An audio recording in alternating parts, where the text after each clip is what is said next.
Want to listen to the podcast where we talk sports raw and unfiltered? Mahomes looking to flip, takes it in for the touchdown. Looking for a little something on the edgy side? Keep your head out there. They're going to do dumb. Play our game. All right? Play hard, but stay poised. You're about to be locked into the Unscripted podcast. Let's be great. Let's be great.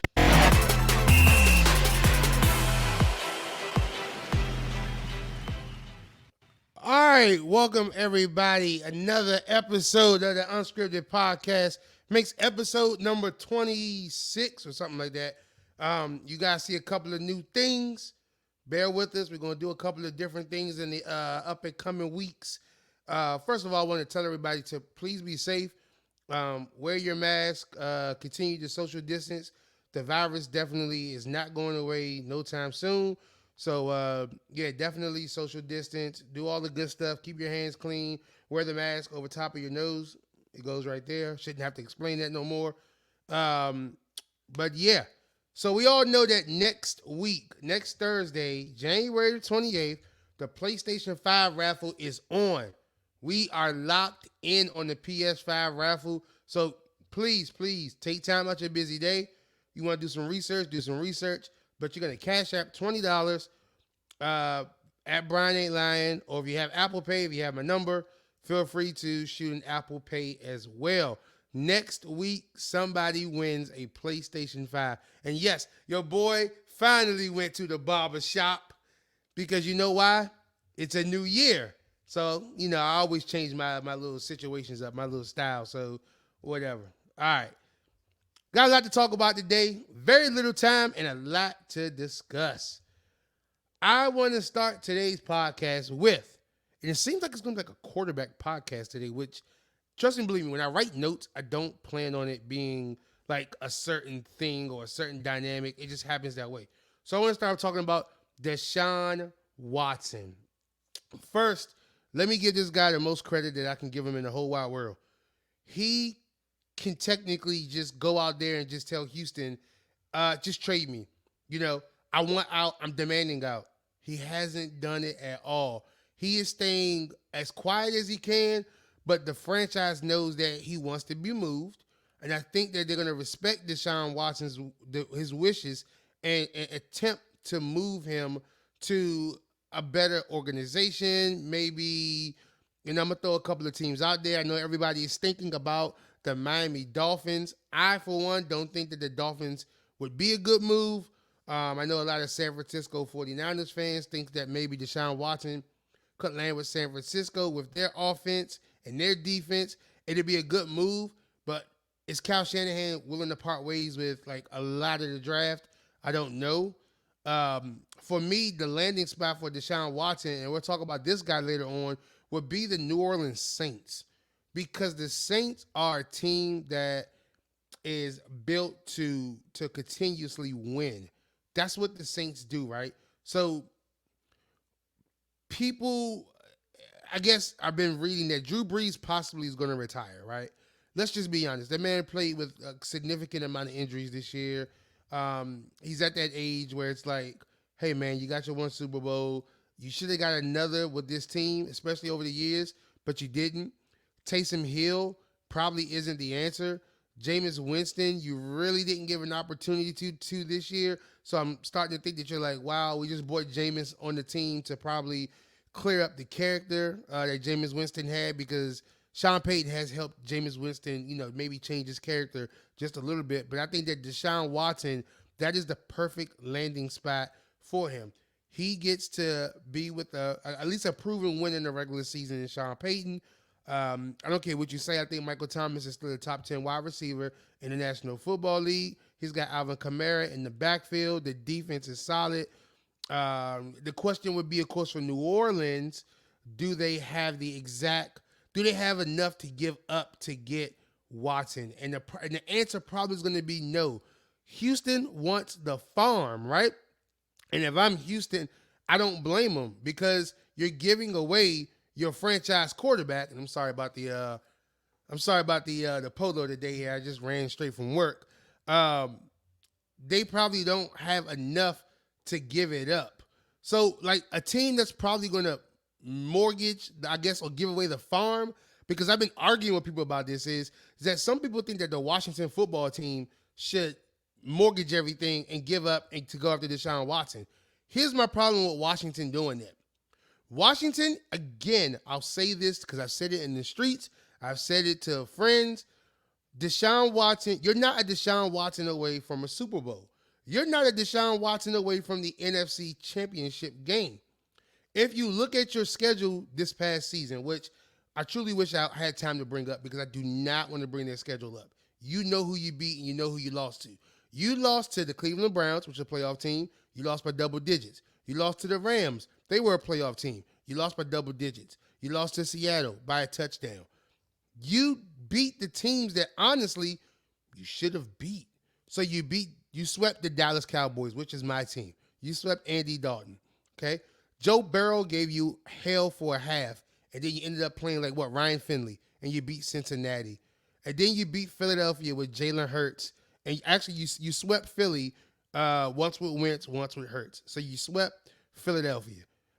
You didn't beat credible teams. The only credible team that you beat, and shout out to my man, my good big cuzzo, Tonio stay fly all day. They beat the Pittsburgh Steelers. And Tone, this is no disrespect to your Steelers. But remember, I was the one that said the Pittsburgh Steelers were on borrowed time.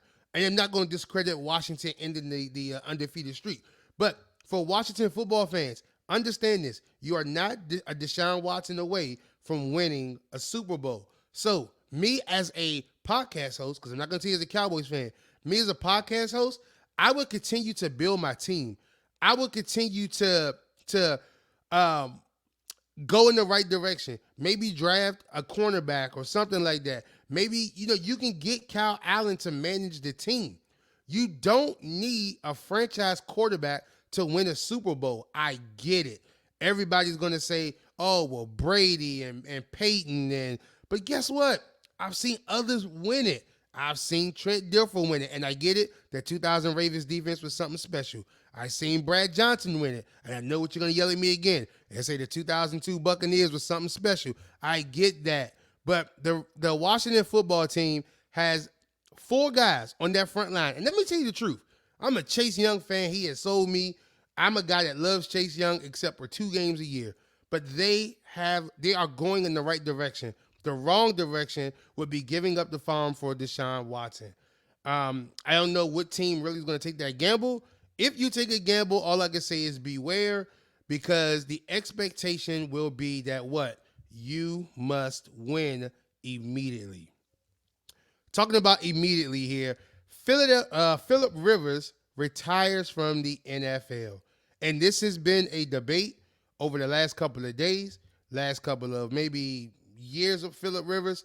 People are saying that Phillip Rivers isn't a Hall of Famer. See, I get frustrated because when people say things like that, it's like, give the guy his flowers while you can smell them. Don't say very good player. I think everybody can't win a Super Bowl. We all okay, let me say this. I got a lot of thoughts rolling through my head, and I got people texting me as well because they're like, Phillip Rivers isn't a Hall of Famer, okay? 8-time Pro Bowler, 5th all-time in passing yards, 5th all-time in passing touchdowns. So when I think about the Hall of Fame, is it the Hall of Super Bowls? No, it is not the Hall of Super Bowls. It is the Hall of Fame. It is not the Hall of Super Bowls. That's not what it is. And here comes my kid because he wants to come. Go under, Bryce. Go all the way under. He's not going to come. I don't think he's going to come. All right, I think my kid is coming here just to come and say hi to everybody. If he comes says hi, he comes says hi. All right, I think he's coming. There he is. There he is. All right, hold on, guys. Let's bring the big boy up on the podcast real quick here. Say hi to everybody. Say hi. All right, there you go. All right, so I brought the kid up for a minute. He wanted to come in and say what's up to everybody. Phillip Rivers is a Hall of Famer. That's just what it is. We're not even going to argue. We're not even going to debate that. The man is 5th in all time in passing touchdowns. He's 5th in passing yards. He's an 8-time Pro Bowler. His thing will always compare to like basketball. Like Carmelo Anthony, because somebody told me Melo wasn't a Hall of Famer, and I just ignored that. Carmelo always ran into the juggernaut. For Phillip Rivers, who did he run into? Peyton, Tom Brady. Those are the two he ran into every single time. And I get it. He lost to the New York Jets. I think it was like 08, 09. He lost to the Jets. But he played one of the seasons in the AFC Championship game with a torn ACL. Got to give the guy credit. Phillip Rivers is a Hall of Famer. Do not sit there and try to tell me that he's not. Because if the Hall of Fame is the Hall of Fame, it's all about what? Stats. The Hall of Fame is not about Super Bowls. Warren Moon himself does not have a Super Bowl. He's in the Hall of Fame. Plain and simple. No ifs, ands, or buts about it. Please do. I mean, if you want to debate it, feel free to debate it. I'm fine with that as well. But yeah, Phillip Rivers to me, in my opinion, is a Hall of Famer. All right, so you listen to the Unscripted podcast. Remember to get in the raffle that happens next Thursday, 5 o'clock p.m. Do not sit there. Listen, I do this every time. Do not sit there and say last minute, oh, man, I forgot. Man, listen, take that little bit of money that you was going to spend your little, drink on or whatever it is like that, shoot the $20 over, because guess what? If you win the PlayStation 5, you're going to be truly, truly excited, and you get to tell everybody that I won it listening to what? My favorite podcast, and I won a PS5 spending how much money? $20. And yes, we got some things going downstairs in the studio. Myself, I've been working hard, clearly myself. So yeah, I want everybody to get an opportunity to make sure they get a chance to get into the raffle. All right, let's shift gears here for a few minutes because we talked about Phillip Rivers and we talked about Deshaun Watson. And I'm going to move forward in the quarterback room today, and that would be talking about the Baltimore Ravens. I asked a question on Twitter. I think I asked it on Facebook as well. Have the Ravens peaked with this team? Okay, so they continue to make the playoffs, and then they continue to get bounced out the playoffs. I'm not going to sit here and slander Lamar. I think Lamar is a solid quarterback. Had a good season, won an MVP. Can't take that away from Lamar. But I truly, truly think that Baltimore is going to have to move on from John Harbaugh. Sometimes you got to change something in the room, right? So it's either you change the quarterback or you change the coach. That's how this works these days. I don't want nobody to say that, oh, man, you got to just keep running it back with them. You can't keep running it back because why? Your window is very short. In any sport, whether it's football, basketball, baseball, everything, your window is truly short. And shout out to everybody giving my man Bryce a huge shout out. He ran back upstairs, so he'll probably come back on after the break. So I want to know, maybe what you guys think something different. Everybody's in the chat box. Has Baltimore peaked with this team? Because I think that the Ravens have reached the point of where they're going to reach it. Because why? Lamar got exposed by Buffalo a little bit more. And I continue to say this. He's got to take another step in his career. Lamar still can't throw the ball accurately down the field.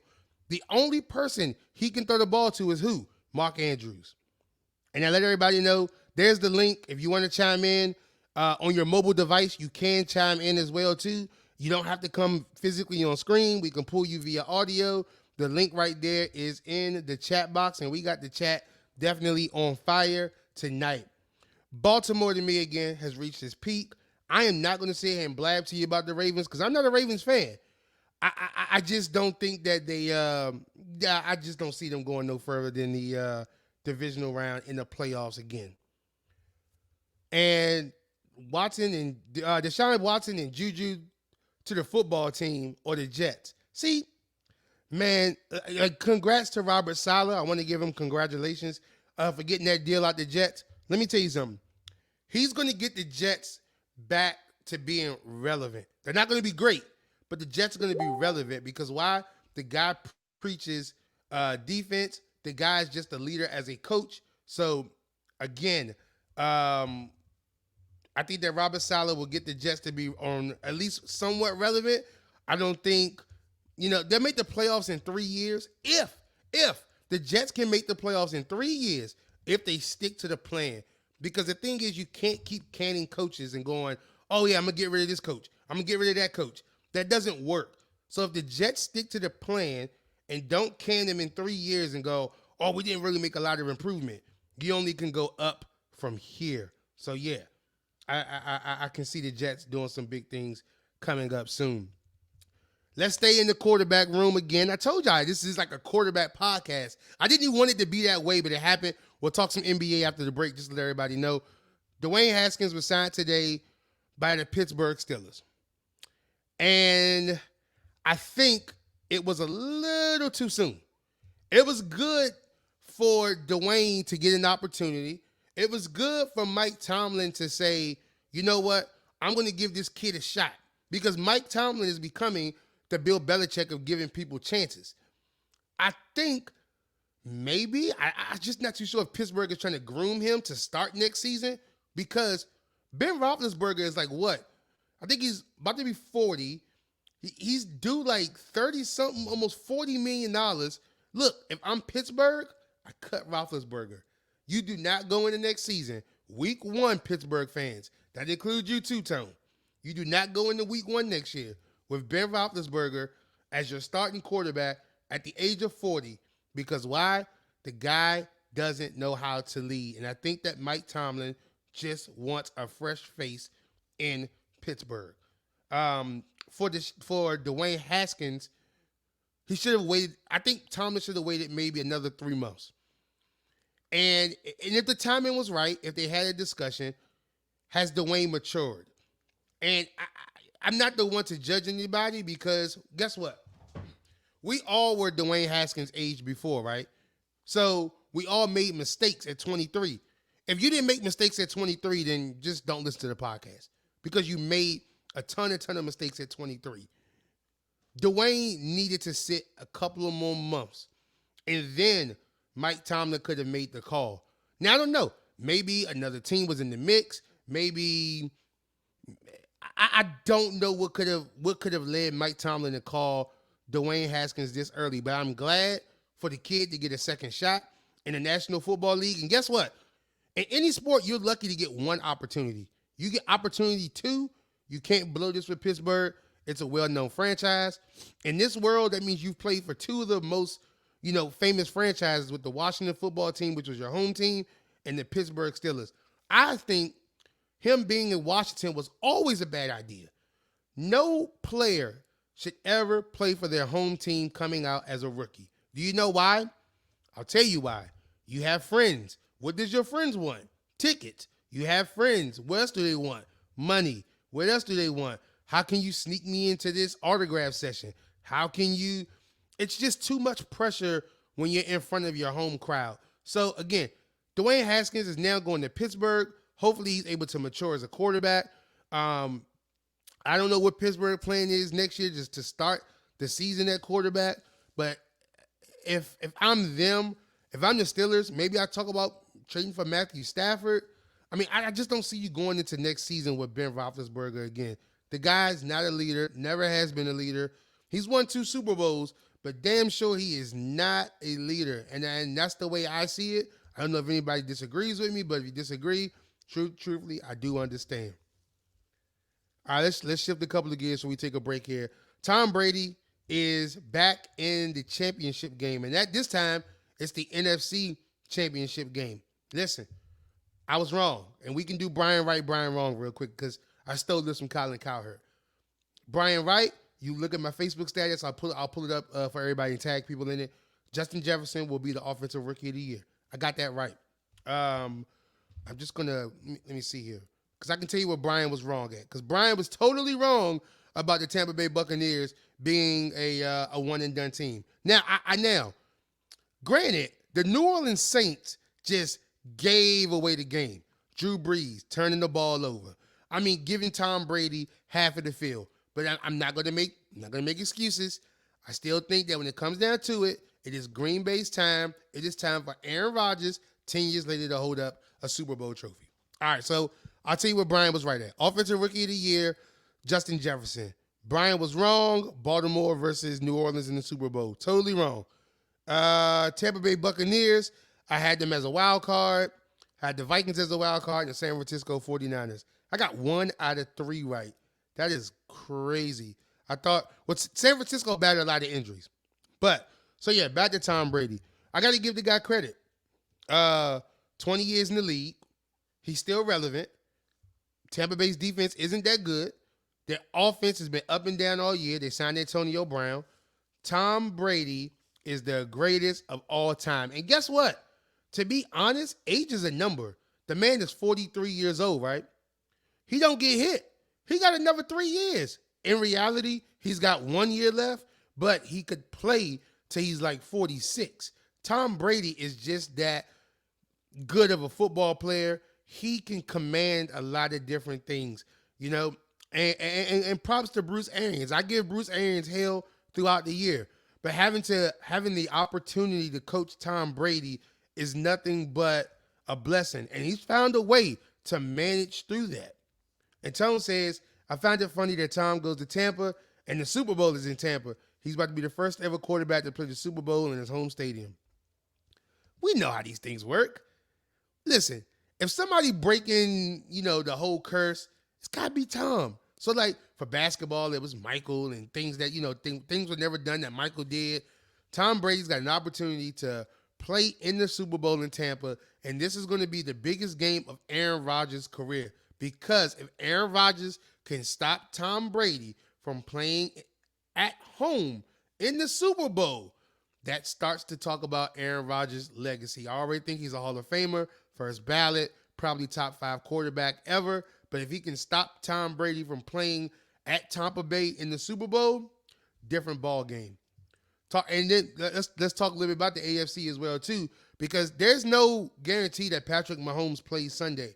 I think he's going to play, but the neurologist has to clear him. So when people say that, oh man, Kansas City's going to run him out there, Kansas City don't got no say-so in this, right?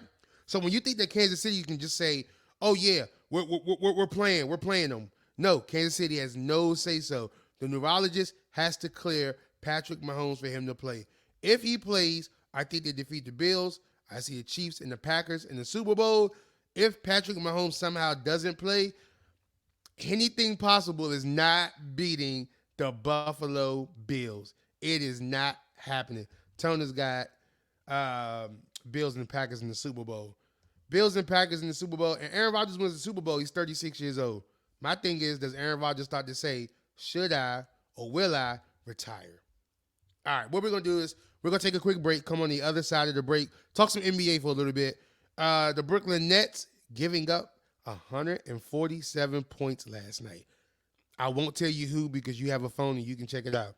Karl Malone takes a couple of shots at Zion Williamson, and we'll talk about Joel Embiid, 21 free throws last night. 21 free throws. All right, so what we'll do is we'll take a quick break, come on the other side of the break, talk some NBA. You guys hang tight. Go get some water. Go get a snack. Come on back. Listen to the Unscripted podcast. Hang tight, folks.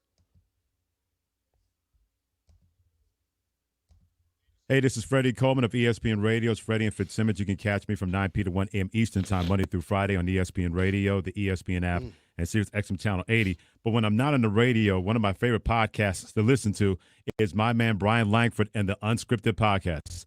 You will not be sorry. Give it a listen. Give it a thought. He's going to make sure you're going to think plenty about what's going on in your life. So check it out. Brian Langford on the Unscripted podcast. This is President Barack Obama. In the story of America, the greatest chapters are moments of challenge, when we see people serving their country and one another. Volunteers who step forward into hospital corridors and church basements, along levees and fire lines. And the next chapter is yours to help write. Sign up to volunteer at usaservice.org. That's usaservice.org. Let's renew America together. A message from Renew America Together, brought to you by the Ad Council. Dimes are shiny and round. Nickels are also round. This 28-year-old woman may sound a little strange to you and me, but to her 3-year-old daughter, she makes perfect sense. Pennies are round too. They are. When you talk with your child, you build vocabulary, and learning starts long before school does. So follow their lead. Take everyday moments like an errand at the bank and turn them into learning moments. Dollars are rectangles. I like dollars. Turn everyday moments into learning moments. For more tips, go to bornlearning.org. Brought to you by United Way and the Ad Council.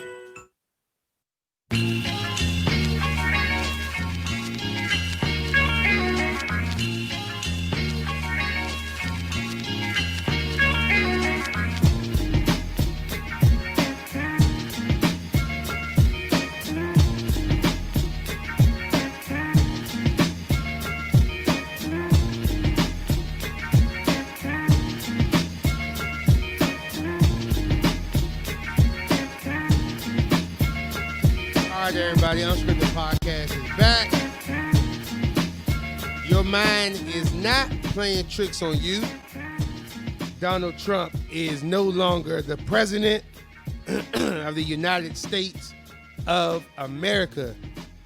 Congratulations for Kamala Harris, setting the bar high. Ladies, it is your time to shine. President Joe Biden, definitely congratulations. And yes, we look for change yet again. And no, this is not a politics show, so we're not going to go, start talking about politics. But I'm just telling everybody, change will take time.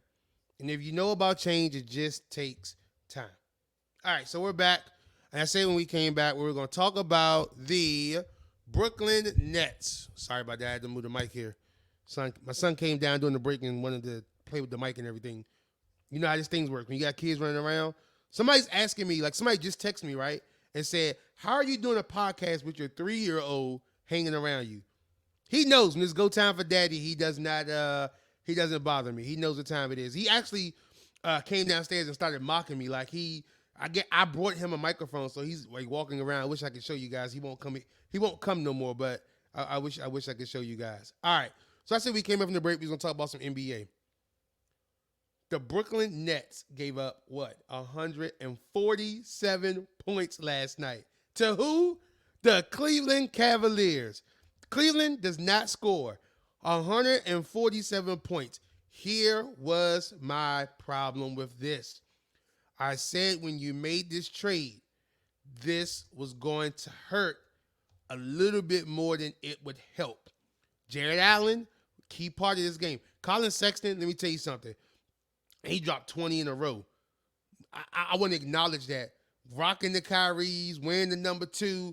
Colin is starting to show that he belongs in the NBA, like the younger guys like De'Aaron Fox and Jason Tatum and all that whole crew. But the Brooklyn Nets to give up 147 points last night is absurd. Let me tell you something about Brooklyn. They brought in all this offense and got rid of defense. Jared Allen had 12 points for Cleveland. 12 points, 11 rebounds, 4 block shots. You know what Brooklyn gave up? They gave up Jared Allen. You know what Jared Allen brings you? A lot of defense. Does Brooklyn still make the finals in the East? Yeah. It's a cakewalk through the East. Like, Brooklyn's not losing to the Philadelphia 76ers. Brooklyn isn't losing to Boston. Brooklyn isn't losing to the Miami Heat or the Toronto Raptors. But I stick to my theory. The Los Angeles Lakers will beat this team in 6 games. There's no defense there in Brooklyn. Everybody wants to play offense. I get it. It was game 1 for the big 3 with Kyrie and James Harden and Kevin Durant. But again, I think that you're going to have to acquire some type of defense at the trade deadline. And somebody called the guy like my man, like the guy I love the most right now in the NBA. It's PJ Tucker. If you want to make a move at the trade deadline and you want to bring in a guy who can shoot the ball respectfully but plays solid defense and is a defender and is an enforcer on that side of the ball, you want to bring in PJ Tucker. So Brooklyn, I don't understand. 147 points is definitely not something that you can give up every single night. I'm not here to slander KD, not slandering Kyrie or James Harden. I'm just saying Brooklyn has to pull it together. And then while we talk about Kyrie for a minute, I want to drift around and talk about Kyrie. Everybody's quick to be like, oh man, Kyrie's a sucker. Kyrie's this, Kyrie Irving is that. The thing about Kyrie is that this is the guy that we're seeing. He's been doing this forever, y'all. Y'all know he go off the deep end. I mean, watch his IG lives. He goes off the deep end. Watch his interviews with the press. He goes off the deep end sometimes. But I think sometimes we come to the assumption that, oh man, Kyrie Irving is a sucker. He's leaving his team. Why would he leave Kevin Durant out there to dry? He would not leave one of his best friends in the NBA. So I'm going to defute any report that said that they're distant. They're nowhere near distance. I can tell you that. That's all I'll tell you. They're nowhere near distance. That's one of his best friends in the world. Sometimes you have to think about it. There's mental health involved. Mental health is real. even people who make millions and millions of dollars go through mental health. So I get tired of people like that when they be like, oh man, they want to bash a guy. You don't know what's going on with Kyrie's personal life, and all we should do is pray for the man to be better. Has he taken a couple of stands that were wrong as far as like how he left Boston, how he demanded out of Cleveland? Yes, that's the basketball portion of this. But the personal part is you just have to understand that there's other things going on in people's lives, and it's just not circled all around, oh, he's a millionaire, get over it. Because trust and believe me, if you've ever been around enough money in your life, money doesn't save you from mental health. So again, it's not a mental health podcast. I don't want to get stuck on that because that is not my expertise at all. So I'll leave that to the experts. I want to talk about Karl Malone here. Karl Malone takes a shot at Zion Williamson and says that Zion should be playing 40 minutes a game at the age of 20, 21 years old. Nobody plays 40 minutes these days. Let me tell you like this. If you ain't built like LeBron James, you can't play 40 whenever. LeBron's probably the only one that can do a 40-minute game and go back at it and run another 40-minute game. I get upset because the NBA vets or the retired vets start to become old and bitter. And I get it.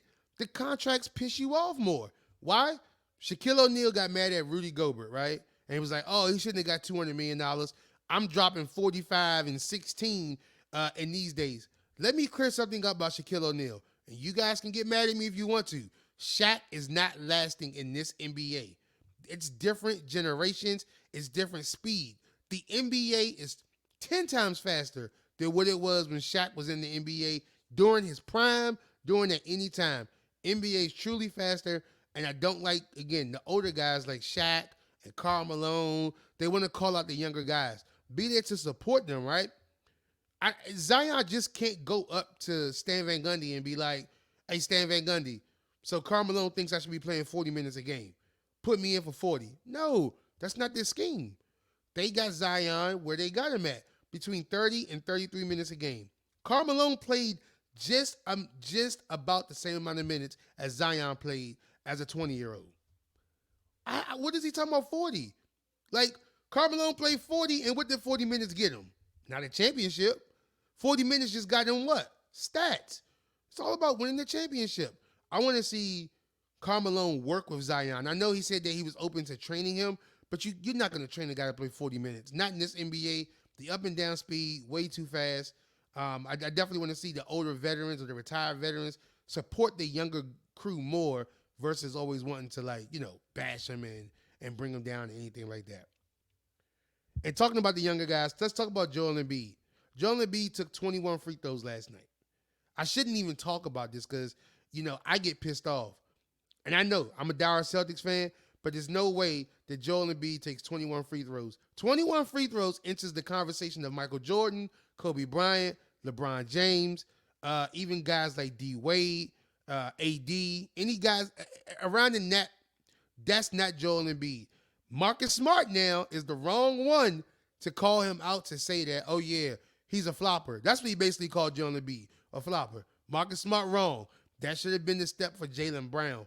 That's been my problem with the Boston team anyway, is that the wrong person speaks up. So again, Marcus Smart, if you're calling somebody a flopper, no sir, go get the mirror. You always end up on the ground. But I was not a fan of Joel Embiid taking 21 free throws last night. NBA's got to fix it. They've got to let the guys play. I think Joel has perfected the underplay. If anybody see it, how he goes under you and to get the free throw. I think the NBA has to start looking at that, going, hey, is a guy forcing his way in, or is he trying to get a legit shot? It just frustrates me to see a guy like that take 21 free throws. I think Joel Embiid has a lot of talent in the world, but 21 free throws is not a thing. All right, before we get out of here, I got a couple of questions. While we got a lot of people still tuned in. And we're going to have some music for it soon and some graphics and all that. We asked the question last week, so I'm asking again this week. Let's keep it 100. Let's keep it 100 real quick. What is the age limit on saying no cap? Put it in the chat box. Please, I need to know the age limit of saying the word or the phrase no cap. I asked that, and I'm going to ask it through Facebook tonight. There's got to be an age limit on the phrase, because again, I walked into the store today picking up some essential items, and I heard a dude, he had to be 45 to the 50 range, and he said no cap. And I looked at him and it was like, this is not for you, sir. Just say no lie. You are a old school vet. You should not be saying no cap at the age of 45. All right, my cousin Nick Tabor says 21. Tone says 25. Next week, man, I'm going to get me like, because I got to find me like one of a ratchet person to do this with, because I got to ask these questions. I've got to know. Okay, so we saying 21, 25. In between all that is what, maybe 22, 23. How do you guys feel about like a 30-something-year-old saying, oh, man, no cap? I can't say it. I said it twice, man, and I looked at myself and was like, hey, Brian, you 35, baby. You cannot be hollering out no cap. No, sir. Leave that to the youngins. So, yeah, man, I'm going to ask that question throughout the night on Facebook and everything like that. All right, so remember, the raffle is January the 28th at 5 o'clock p.m. Somebody's going to win a PlayStation 5. I'm excited to be giving it away. You guys have been a whole lot of help with the podcast, improving, like, equipment, graphics. I got some equipment coming in the mail. You guys, as you guys can see, got some graphics up. So again, man, I'm excited. I'm blessed. All I can do is thank you guys every single time, man. And every single time I do this, I'm fortunate to be able to deliver something at least decent to you. Again, I'm always open to constructive criticism. You know, the DMs are open for that. And then, yeah, man, again, remember, God is love. Get some, and I will see you guys. Well, I'll see you guys on Facebook or social media or anything like that, but I'll see you guys on the podcast next week. Peace.